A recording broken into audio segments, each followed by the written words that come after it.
Vamos abrir a palavra de Deus no livro de Provérbios, no capítulo 8.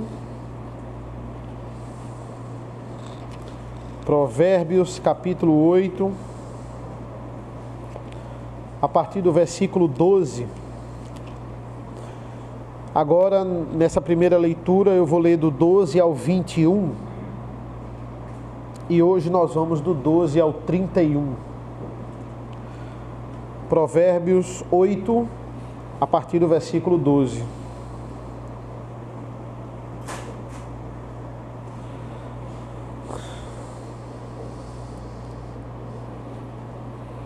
Assim diz a palavra do Senhor: eu, a sabedoria, moro com a prudência, e disponho de conhecimento e de conselhos. O temor do Senhor consiste em odiar o mal. Eu odeio a soberba, a arrogância, o mau caminho e a boca que fala coisas perversas. Meu é o conselho e a verdadeira sabedoria. Eu sou o entendimento, minha é a fortaleza. Por meio de mim os reis governam e os príncipes decretam justiça. Por meio de mim governam os príncipes, os nobres e todos os juízes da terra. Eu amo os que me amam, os que me procuram me encontram. Riquezas e honra estão comigo, bens duráveis e justiça. O meu fruto é melhor do que o ouro refinado, e o meu rendimento é maior do que a prata escolhida. Ando pelo caminho da justiça e sigo as veredas do juízo, para dotar de bens os que me amam e encher os seus tesouros. Senhor nosso Deus, nosso Pai, te agradecemos pela leitura da tua palavra. Nos abençoa nesta noite, para que teu evangelho impacte as nossas vidas, nós possamos aplicá-lo em nossas vidas, não apenas ficarmos nessas portas, sairmos daqui e esquecermos a tua palavra, mas que esse evangelho, ele de fato mude a nossa vida, que nós possamos usá-lo não apenas como ferramenta para nos fazer crescermos espiritualmente, isso sim já é muito importante, mas que esse evangelho aqui ele seja usado para impactarmos o nosso trabalho, impactarmos os lugares onde passamos, que essa sabedoria nós possamos, como ele diz, manuseá-la, que ela fique pendurada no nosso pescoço para que a gente lembre dela e a gente possa usá-la. Como a gente tem tanta facilidade com tantas coisas que a gente usa, que nós possamos ter facilidade em guardar essa sabedoria e pegá-la na hora que quisermos, manuseá-la e usarmos com palavras de bênçãos, palavras que de fato impactem a vida das pessoas, mude a vida das pessoas. E essas palavras só vão existir se elas forem de fato o teu evangelho que saia das nossas bocas. Porque apenas o teu evangelho vai impactar de forma eficaz a vida das pessoas que estão ao nosso redor. Nos ilumina nesta noite, em nome do teu Filho amado Jesus. Amém. Amém, meus irmãos. Estamos passando pelo nosso período de eleições. Período de eleições, de 2 em 2 anos, nós passamos por isso. E o que nós ouvimos nesse período são várias propostas, diversas propostas. Particularmente, eu tenho evitado votar em pessoas que prometem ser a salvação da humanidade. Essas pessoas, elas são mais visadas, elas até já viraram uma caricatura, não é? Eu vou mudar o Brasil. Eu sozinho vou mudar o Recife. Agora, quando tem um político ou alguém que diz assim, olha, eu pretendo ajudar com a força que eu tiver para melhorar a situação, ou ser uma oposição sólida com o que eu puder, aí de fato eu começo a considerar votar nessa pessoa. Muitas são as ondas de promessas, pessoas que prometem sanar o problema total da cidade. E são tantas promessas, são tantos salvadores, que você fica confuso. Qual é o salvador que eu vou depositar a minha confiança? E a gente sabe que poucos conseguem, tantos prometem, são tantas promessas nessa época. mas poucos conseguem de fato mudar alguma coisa. Na verdade, é muito difícil ser um político fidedigno. Mais difícil ainda é ser um político cristão. É tanta gente com tanta razão, com tanta solução simples e imediata. Por que que o governo faz isso? Era só fazer isso, isso e isso, e aí resolveria. São situações simples que as pessoas dizem que, se estiverem no poder, elas vão resolver. São tantas vozes, em quem confiar? Quantas vezes nós já nos decepcionamos, e esse é o grande desapego que nós temos com a política, em quem nós votamos e elas de fato não fizeram nada. Imagine no ambiente da religião agora. São tantas religiões, são tantos salvadores, são tantas pessoas e tantos caminhos que eles dizem levar a Deus. Quem nunca pensou nisso? Será que eu estou no caminho certo? É tanta gente com tanta convicção sobre como chegar a Deus, sobre o que é a verdadeira salvação, sobre o que é a verdadeira religião, verdadeira comunhão. Será que a minha religião é a correta? Será que o meu caminho é o correto? Ou quando chegar na eternidade, depois de Apocalipse, eu vou me decepcionar? E por que isso? Porque é tanta convicção, é tanta gente certa que esse é o caminho que leva a Deus, que dá até medo. E esse é o momento em que a nossa fé de fato é provada. Mas nós entendemos, irmãos, como cristãos reformados e aliancistas, que a Bíblia ela é cristocêntrica, que o caminho para Deus é só através de Cristo. Esse é o grito da reforma, um dos 5 gritos, solos Christus. Essa é a convicção que nós devemos buscar e não tem outra alternativa. E de fato, eu vou falar do Evangelho para você, mas o convencimento de que se isso é verdade ou não, não sou eu que gero em você. Eu não tenho a mínima capacidade disso. Quem convence você da justiça, do juízo, do perdão, é o Espírito Santo. E ter o Espírito Santo habitando em nossas vidas é um grande privilégio. E a partir daí você começa a encontrar lógica na palavra de Deus. Você começa a encarar a situação da sua vida e ver as verdades que estão sendo aqui proclamadas e ver, poxa, faz sentido. Nessa noite, mais uma vez, a sabedoria vai se apresentar a nós, mas ela vai se apresentar como a única esperança das nossas vidas. Ela vai dizer, eu sou a única esperança, e diferente de muitos políticos por aí, de fato ela é a única esperança. A sabedoria já se apresentou para a gente em várias passagens, mas agora ela, antes de entrarmos nos provérbios propriamente ditos no capítulo 10, ela está fazendo isso em mais detalhes. Ela está mostrando mais sobre a vida dela, digamos assim. Ela está se apresentando mais a você. Nós vimos na semana passada o quanto ela está disponível a nós. Nós vimos que ela está sempre do alto, seja no alto do muro, seja no alto do monte, quando Moisés vai pegar a lei no Monte Sinai, ou seja no Sermão do Monte, quando Jesus prega o Sermão do Monte. Ou seja, ela sempre vai do alto para baixo. Ela sempre vai de cima para baixo. É Deus se conectando até nós, até chegarmos no ápice, que é Cristo Jesus, que estava em cima e encarna as nossas vidas. A verdadeira sabedoria, a própria sabedoria encarnada. E o versículo 12 vai dizer, eu, a sabedoria, moro com a prudência e de conhecimento e de conselhos. Ou seja, onde mora o conhecimento e os conselhos, mora com a prudência. Um dos grandes sinais do salvo é justamente a prudência. Por quê? Porque o prudente é aquele que teme a situação.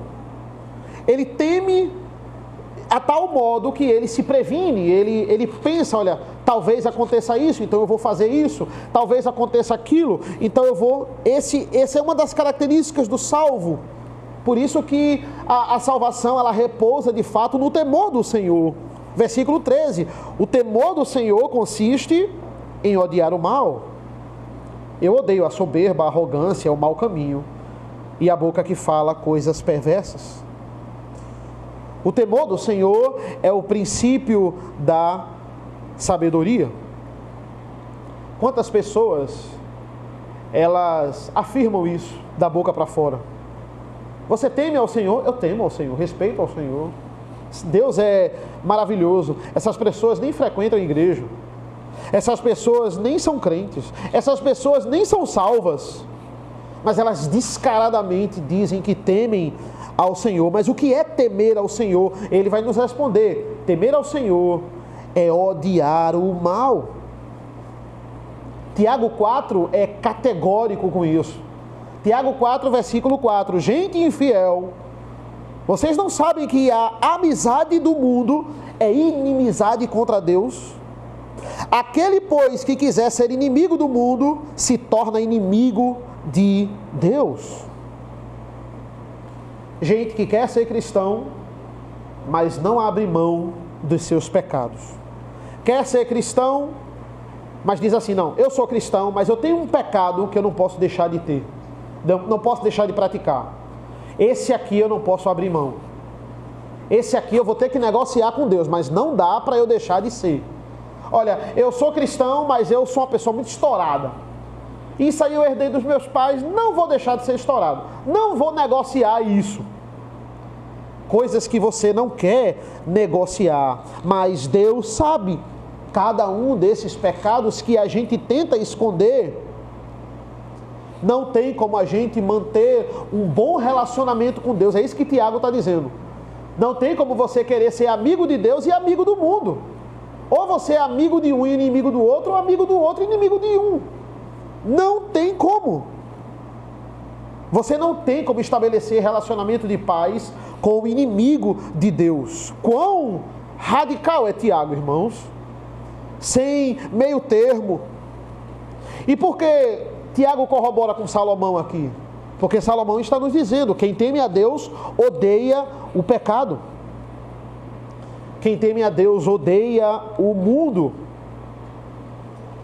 Como pode Deus odiar algo e você fazer uso disso quando lhe convém? Deus odeia aquilo, mas você se aproveita disso, você precisa disso. Deus odeia algo e você se relaciona de vez em quando com isso que Deus odeia. Não tem sentido. O temor do Senhor é odiar o mal. Existe uma diferença entre ser pacificador e agir com politicagem. Muitas vezes, para não defender o Evangelho, nós somos omissos e a gente diz assim, não, é porque eu não quero confusão. A Bíblia fala para sermos pacificadores. E muitas vezes não é porque queremos ser pacificadores. Estamos agindo com politicagem porque estamos negociando com o mundo. Se alguém falar mal do Evangelho, você precisa defender. Você precisa, de fato, se posicionar. E ele exemplifica para nós. O que é odiar o mal? Versículo 13, na segunda parte aqui. Eu odeio a soberba, eu odeio a arrogância, o mau caminho e a boca que fala coisas perversas. Poderíamos passar a noite toda aqui esmiuçando as nuances da soberba, da arrogância, do caminho mau e da boca perversa. Porque esses são um grande mal. E não se engane, irmão, não só fora da igreja, dentro da igreja também. Versículo 14, meu é o conselho e a verdadeira sabedoria. Eu sou o entendimento, minha é a fortaleza. Ele assegura, porque ele diz assim, eu sou a verdadeira sabedoria, porque ele sabe a quantidade de sabedorias que estão espalhadas por aí, de pessoas que dizem ter o segredo da felicidade. Olha, eu tenho o segredo da felicidade, eu uso esse método aqui. Ele diz, eu não sou uma dessas sabedoria, eu sou de fato a verdadeira sabedoria. Tantas outras se denominam como verdadeira. Eu sou o entendimento, ele vai dizer. Olha como essa sabedoria está se apresentando em detalhes a nós. Eu sou a fortaleza. Essa palavra fortaleza é interessante porque me lembra os grandes episódios da Idade Média que eu dou aula. Quando existe uma guerra, quando existe um grande tormento, toda a população corre para os castelos na Idade Média. As grandes fortalezas. É lá que vai ser mais difícil do inimigo invadir. É lá que, muito provavelmente, é a única esperança da gente estar, de fato, protegido. Seja na Idade Média, seja na Terra-média. Seja protegido por flechas e espadas, seja protegidos por rajadas de dragões, nas grandes histórias fantásticas. As pessoas se sentem seguras com a fortaleza. Então Cristo se apropria dessa passagem aqui. Por que eu digo Cristo? Porque essa sabedoria é Cristo. É Cristo, Ele é a sabedoria encarnada. E Ele diz assim: eu sou a fortaleza. Se você se abrigar em mim, você estará seguro. Se você pegar essa sabedoria daqui, que está sendo esmiuçada a você, e se você aplicar essa sabedoria, você vai estar protegido. Versículo 15: por meio de mim os reis governam e os príncipes decretam justiça. Olhem o poder dessa sabedoria. É tão poderosa que ela dota de poder os líderes do nosso mundo. Cada cargo político, a gente sempre fala isso perto das eleições, e vale sempre falarmos, de 2 em 2 anos pelo menos, para nós lembrarmos, cada cargo político, todos os eleitos, eles são decretados por Deus. Isso não tira a minha responsabilidade de votar, mas a gente sabe que no fundo, Deus escolhe tudo. Muitas vezes é para nos abençoar, muitas vezes é para nos punir. Por mim, reis governam e príncipes decretam a justiça. 16, ele ainda continua sobre isso. Por meio de mim governam os príncipes e os nobres e todos os juízes da terra. Sabemos disso. Toda a autoridade é instituída por Deus. Quando eu explico, sobre o 5º mandamento para os meus alunos, honrar pai e mãe, eu falo que isso também engloba a autoridade. Tem uma matéria há 5 anos atrás que eu vi, e toda vez quando eu falo de eleição eu falo sobre ela. Uma manchete, eu nem cheguei a ver a matéria completa, mas só a manchete me impactou. Dizia assim: corrupção, quem dera fossem apenas os políticos, não é? Essa é a ideia, entenda, irmãos. A corrupção, em primeira instância, ela parte de nós. Os nossos governantes, eles são nada mais, nada menos que um reflexo da população. É um reflexo da nossa corrupção. E por que eu digo isso? Porque se esse é o reflexo da sociedade, líderes corruptos, Deus está decretando juízo sobre nós. Decretou antes da fundação do mundo.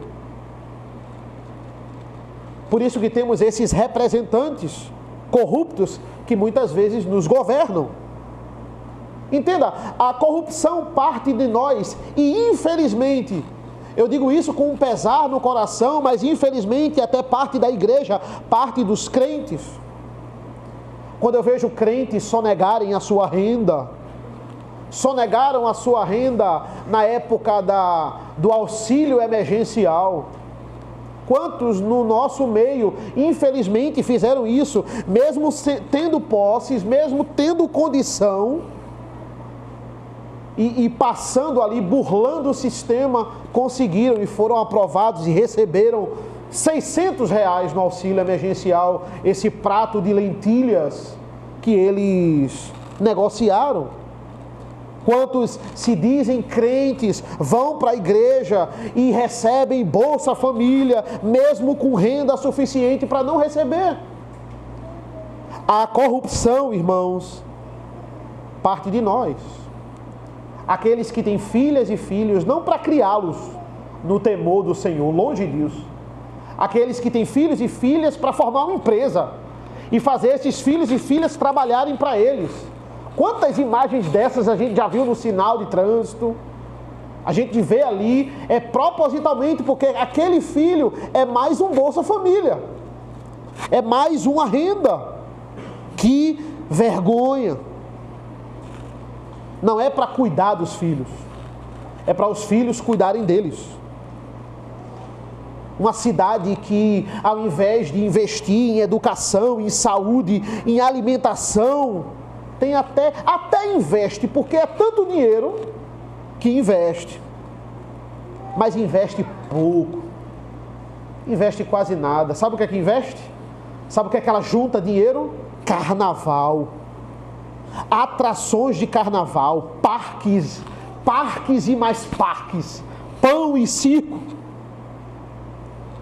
E o povo elege essas pessoas.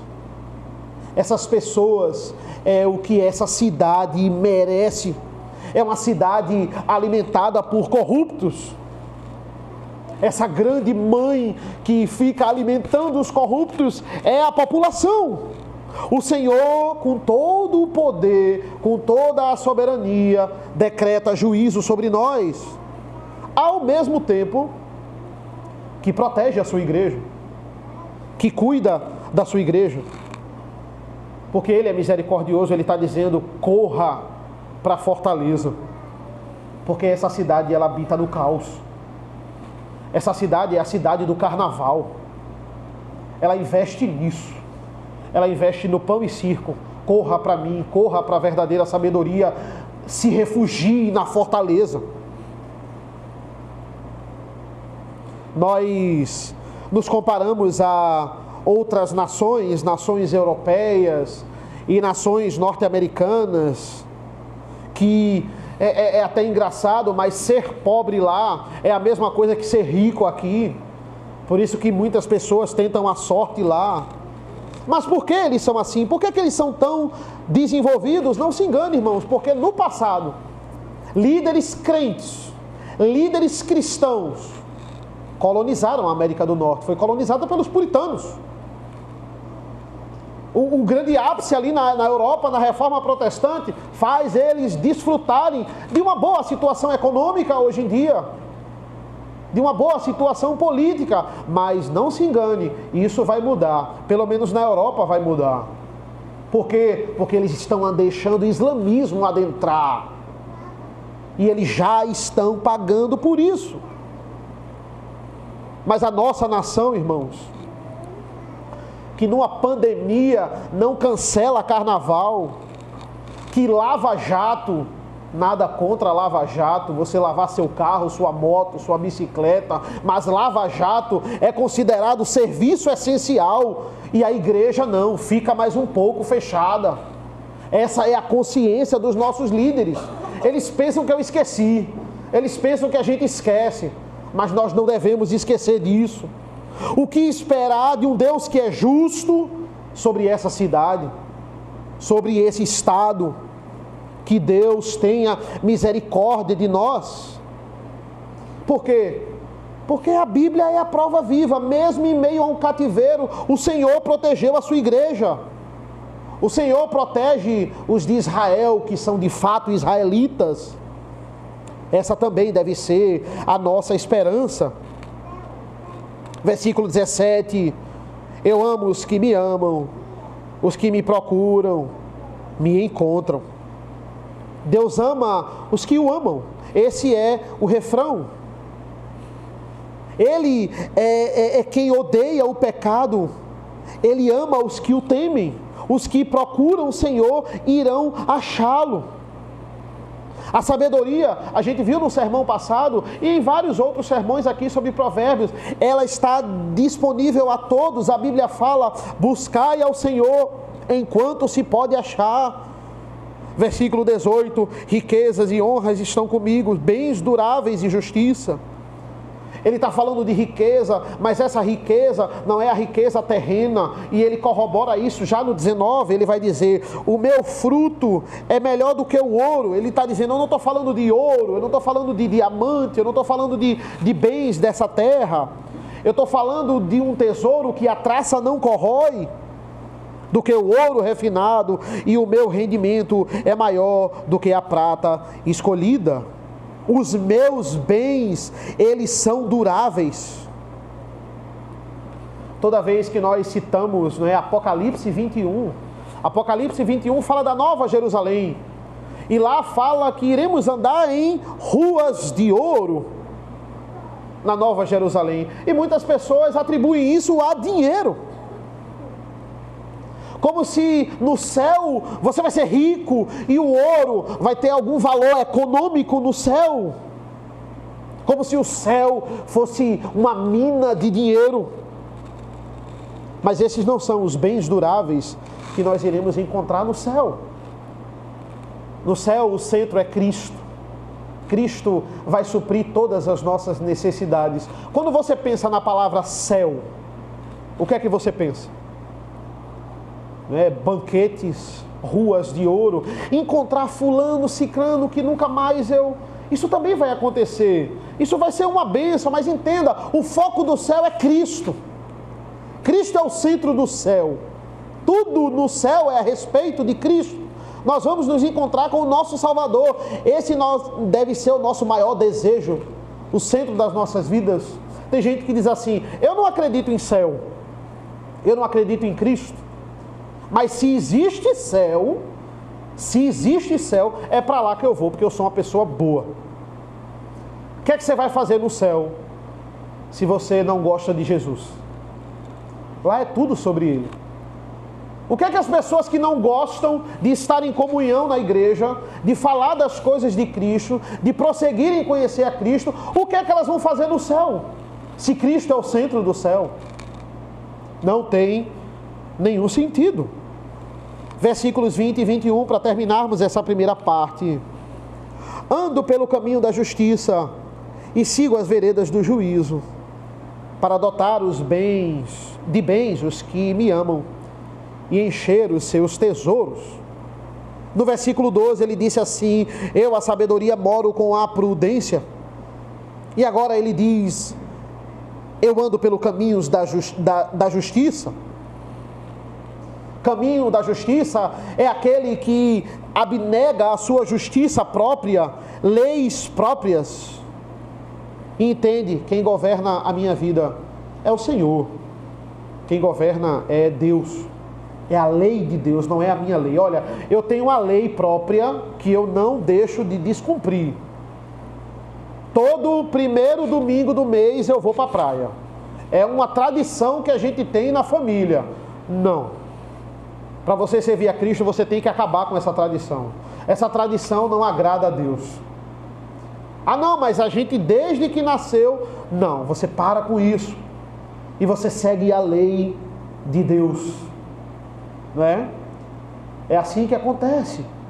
Nós devemos nos dobrar à lei de Deus. Eu me lembro do Salmo 85. Nós cantamos na semana passada. Eu estava meditando nesse salmo e aí a gente cantou, versículo 9 do Salmo 85. Próxima está a salvação dos que temem, para que a glória do Senhor habite nessa terra. Olha, essa é uma aplicação desses versículos do 12 ao 21 aqui. Próxima está a salvação daqueles que o temem. Nós cantamos isso na semana passada. Só há salvação no temor do Senhor.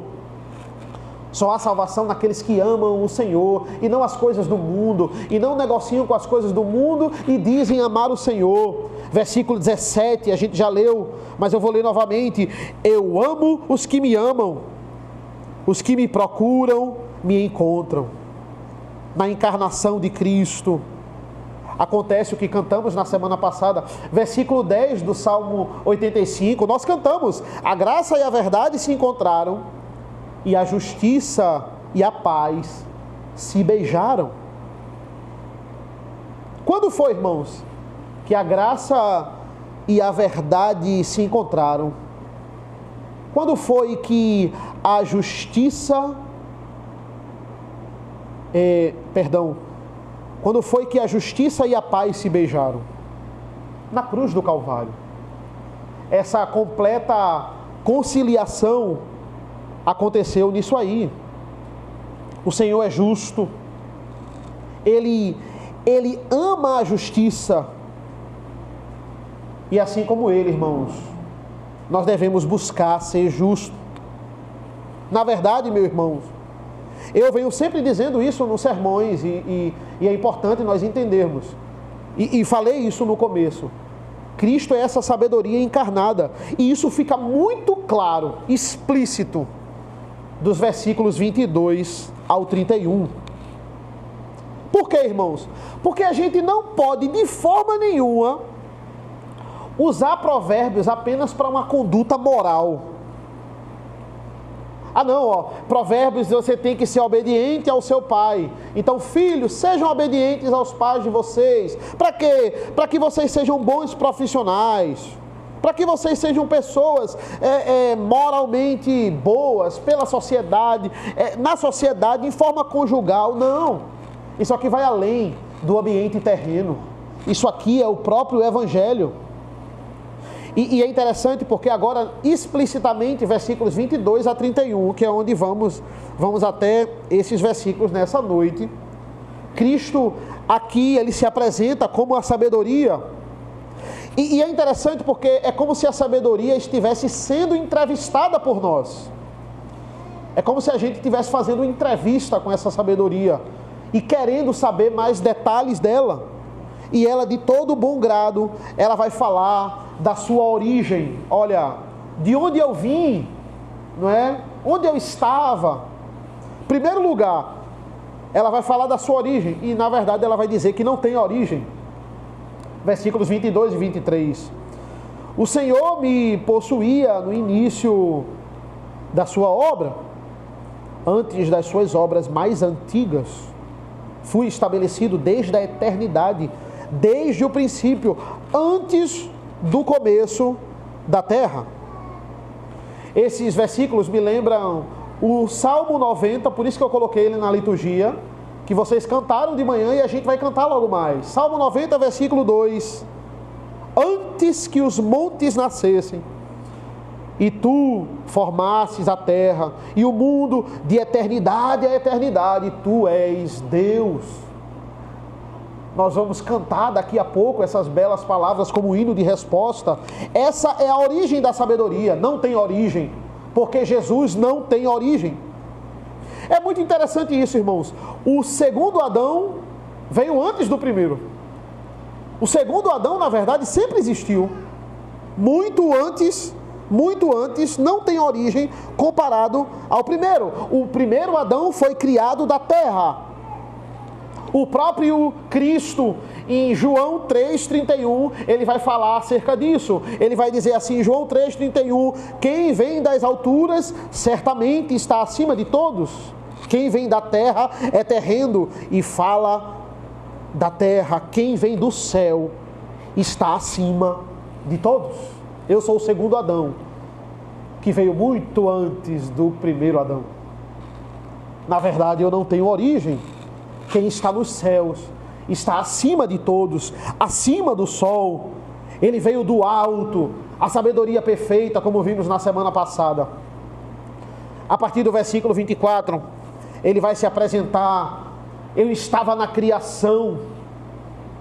Versículo 24, nasci antes de haver abismos, quando ainda não havia fontes carregadas de águas, antes que os montes fossem firmados, antes de haver colinas eu nasci. Deus ainda não tinha feito a terra, nem os seus campos, nem sequer o princípio do pó do mundo.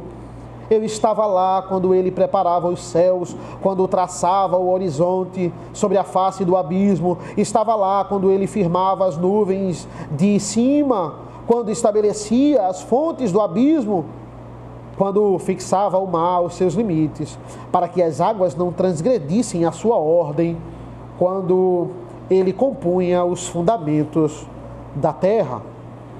Cristo, ele estava na criação, todas as coisas foram feitas por intermédio dele, por ele, e sem ele nada do que foi feito se fez.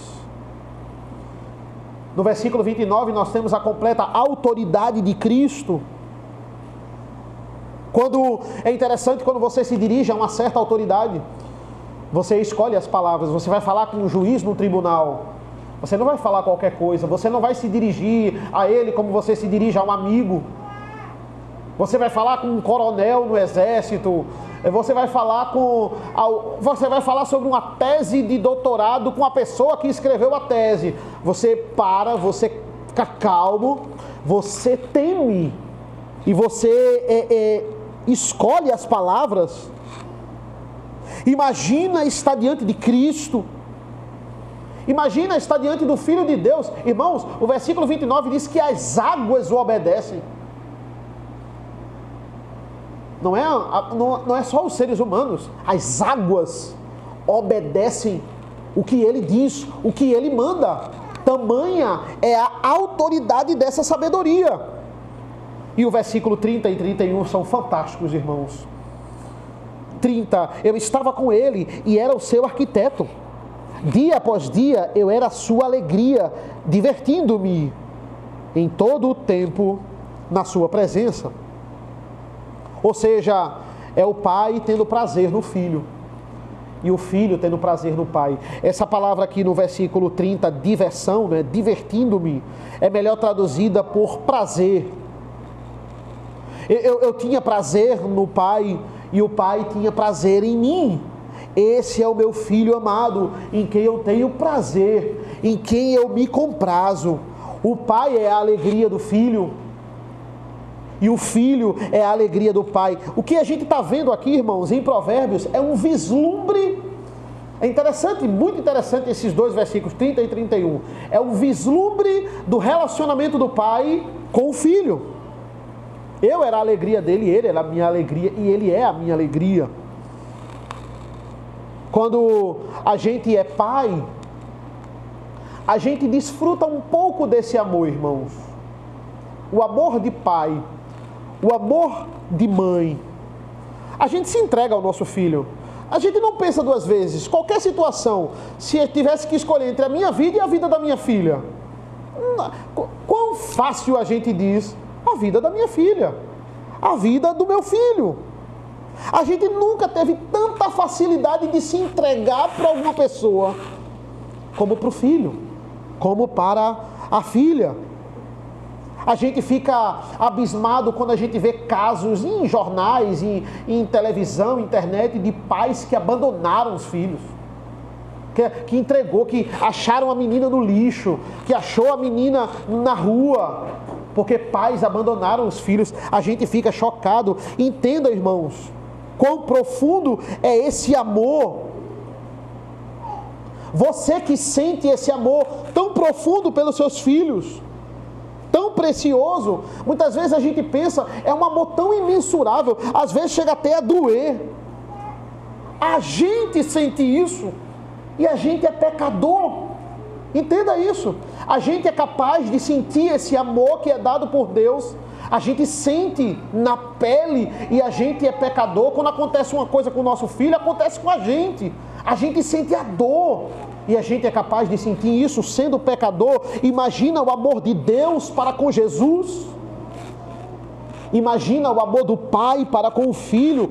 Ele sendo o próprio amor e nunca tendo pecado. A ligação da Trindade desde a eternidade nunca se separou.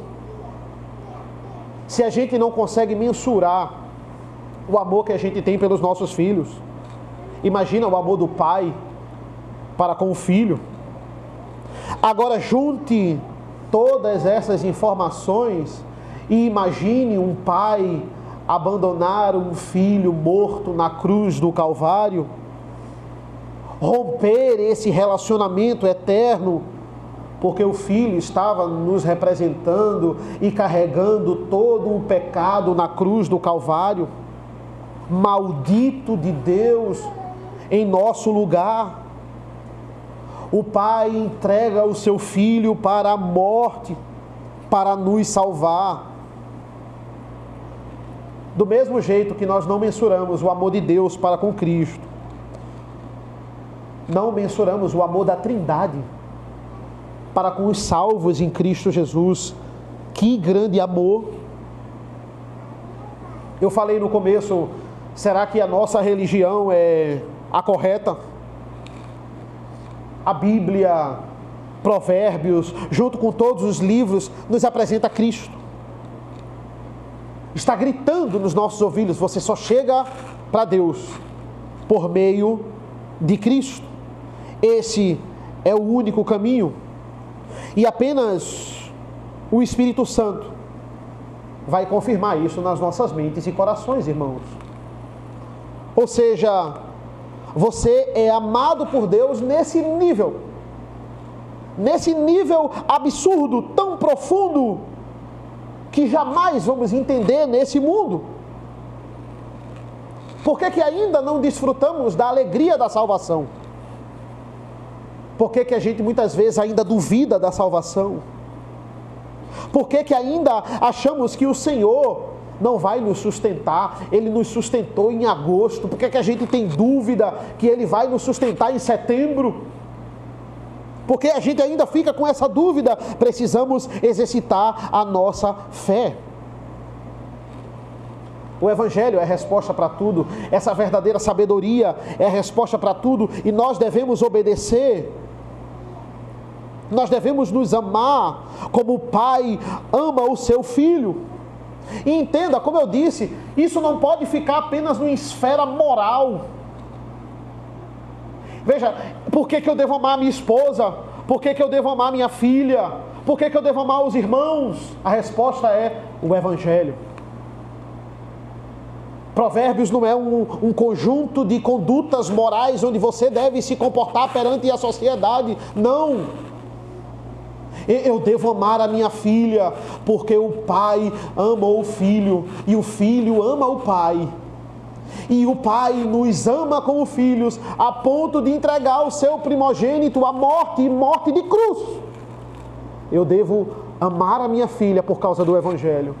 Porque eu devo amar a minha esposa? Porque Cristo ama a sua esposa e se entregou por ela, a tal ponto de entregar a sua vida por ela. Qual é a resposta? Porque eu devo amar minha esposa? Evangelho. A resposta está sempre, irmãos, no Evangelho. A Bíblia não é um livro de autoajuda. A Bíblia não é um livro de psicologia. Longe disso. A resposta sempre no Evangelho. Versículo 31. Divertindo-me no seu mundo habitável e achando alegria junto aos filhos dos homens. Esse divertindo-me também é melhor traduzido por tendo prazer no seu mundo habitável e achando alegria junto aos filhos dos homens. Essa sabedoria encarnou e ela se relacionou com o homem de forma única. Apenas na encarnação esse tipo de relacionamento ele foi possível. Foi um relacionamento de homem para homem. Jesus encontrou prazer, deleite ao conversar, ao ensinar e a conviver com os seus filhos de forma presente. Claro que Cristo aqui na terra ele foi muito perseguido. Quantos se mostraram uma verdadeira decepção? Mas também, irmãos, quantos o alegraram? É isso que ele diz, tendo esse prazer, divertindo-me. Quantos o alegraram? Porque ele convivia também com seus filhos, com aqueles filhos salvos que ele sabia, cada um, que ele iria dar a vida por eles. Esse é um amor que não se pode medir. Olhem essas palavras, irmãos, que palavras belas. Olhem o interesse de Cristo por nós. Olhe o interesse do Pai em se relacionar com o Filho, do Pai em se relacionar conosco, do Filho morrer por nós. Olha que grande interesse. O que nós fizemos, irmãos? Qual é o nosso mérito nisso? O que foi que Cristo viu em nós? A boa obra, a grande pessoa que nós somos, a ponto de entregar a sua vida por todos nós, querer habitar em nossas vidas, fazer morada em nosso coração. Que privilégio! Nós não fizemos nada. Lance fora todas as suas inquietações e todos os seus temores.